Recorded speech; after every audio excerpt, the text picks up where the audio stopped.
When you ask most people about the state of disc golf these days, they would probably tell you that things have slowed down, or returned to normal after the insane growth of the COVID boom.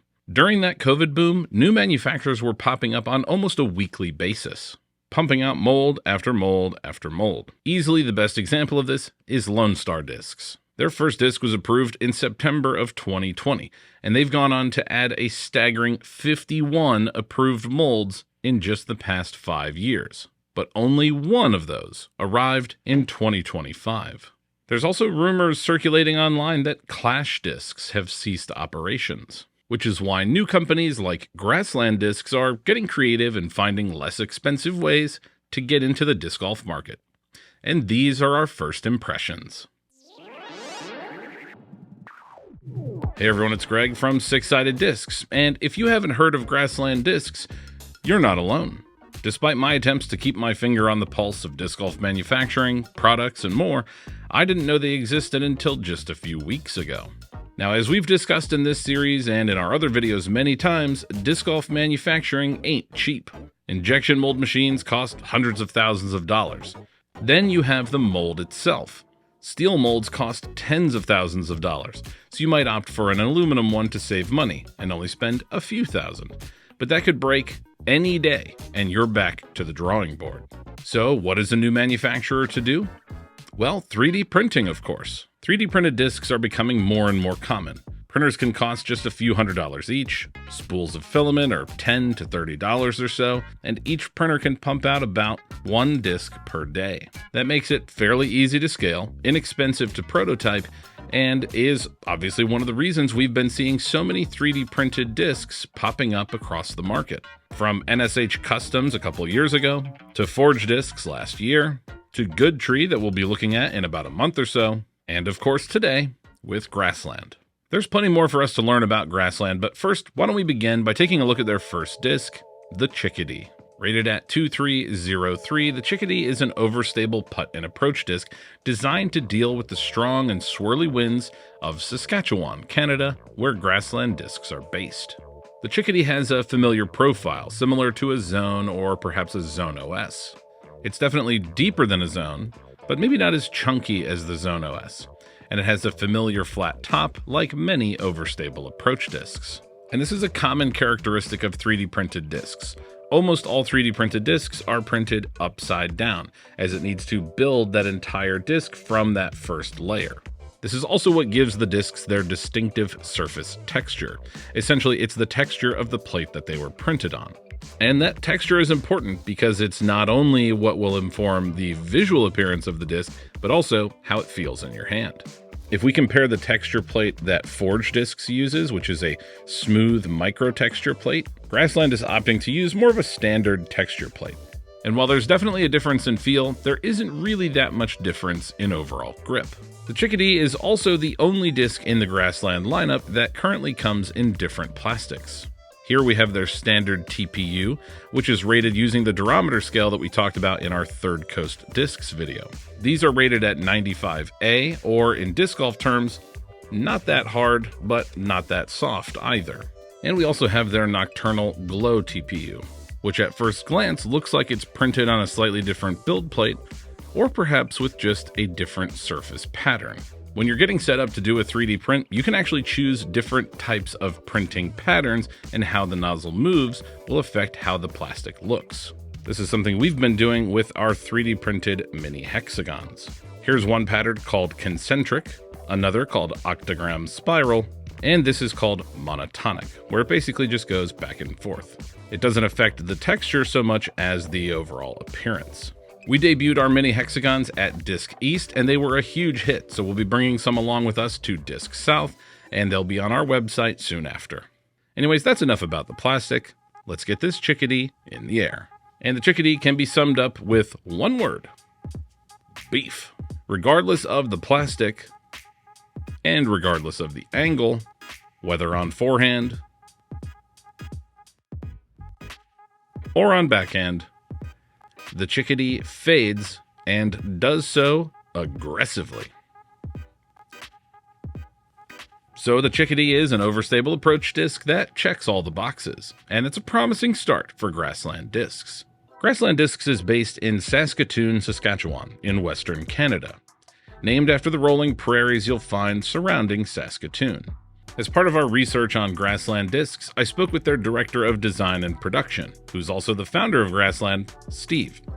He's a longtime disc golfer and also an accomplished engineer with over 20 years of experience. Now, most of my questions for Steve revolved around 3D printing. As I mentioned earlier, 3D printing is quickly becoming one of the most popular ways for new companies to get started. It's considerably less expensive, but it isn't without its challenges. Number one being the speed of production, or lack thereof. While some companies like NSH and Forge Discs have made 3D printing their primary focus, others sound like they're open to injection molding in the future, even if it's just as an alternative plastic or version of the disc. Steve didn't rule out injection molding as a long-term option, but the focus at the moment is very firmly and clearly on making the best possible 3D printed discs they can. And I have to say, of the 3D printed discs that I've looked at so far, the quality of Grassland is definitely right up there. They're printed in thermoplastic polyurethane, or TPU, which nearly all premium plastics are made of. It has a nice textured top and a grippy bottom, and because they can print them in multiple colors, the artwork you see here is actually physically printed into the disc rather than added on after manufacturing. And this enables them to create not only high-quality artwork for each disc, but the potential for your own custom artwork in a disc in the future. Here's another example of something that 3D printing can do that injection molding can't, which is layering artwork, like with their Nocturnal Chickity. It both features the standard Chickity artwork at the top, but there's also a lunar landscape in a layer below some translucent glow plastic. This is just not possible with injection molding. Each 3D printed brand that we've looked at so far has something unique and different about them, and Grassland is no different. Grassland followed up the Chickity with a double feature of mid-ranges, the Mallard and the blue-winged teal. And if it wasn't already apparent, the discs are named after local wildlife, currently limited to birds, and Steve didn't say if they plan to expand beyond that, but either way, the Mallard and blue-winged teal each offer something unique. Rated at 5402 and 55-21 respectively, the teal was actually a complete accident. During development of the Mallard, one of the prints was accidentally removed from the printer too soon, which essentially means it didn't complete the last few layers. This also meant that the disc was shorter than intended, changing the parting line height and how the air moved over the bottom of the disc. It made it much more understable than the Mallard was intended to be, and thus the blue-winged teal was born. Happy accident or not, let's see how these mid-ranges fly. First up, we have the Mallard, and on hyzer it shows us every bit of that 2 fade. But if you put a little bit less angle on it and increase the power, you can get a nice straight shot like this, or like this.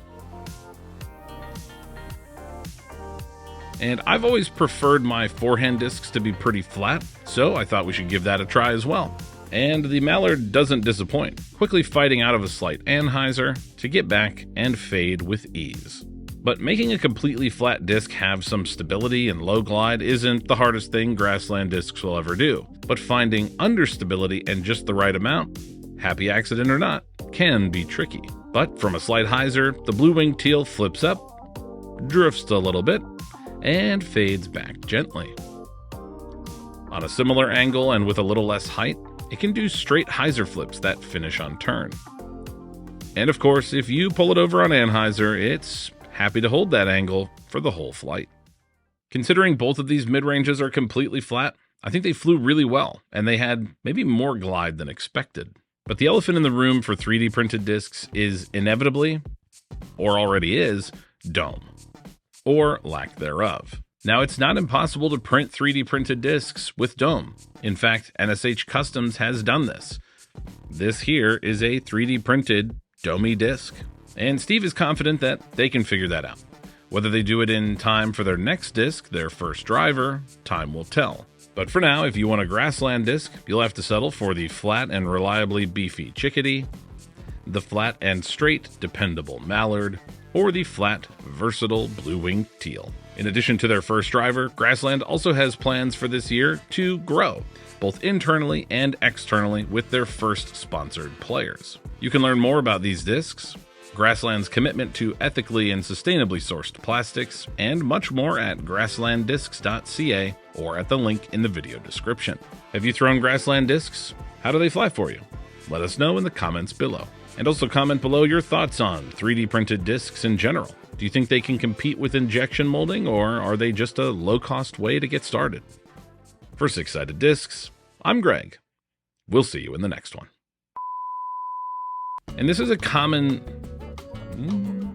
And so if you don't start with what is eventually the top of the disc, you don't end up with... okay, what are we saying?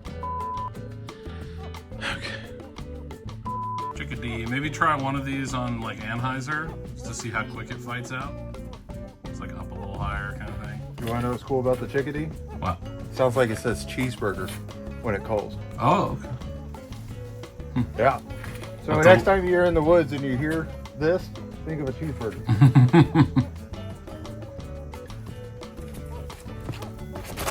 That's my secret, man. I'm always thinking about cheeseburgers.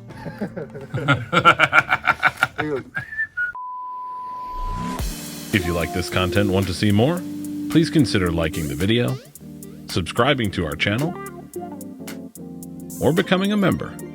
Your support makes this content possible.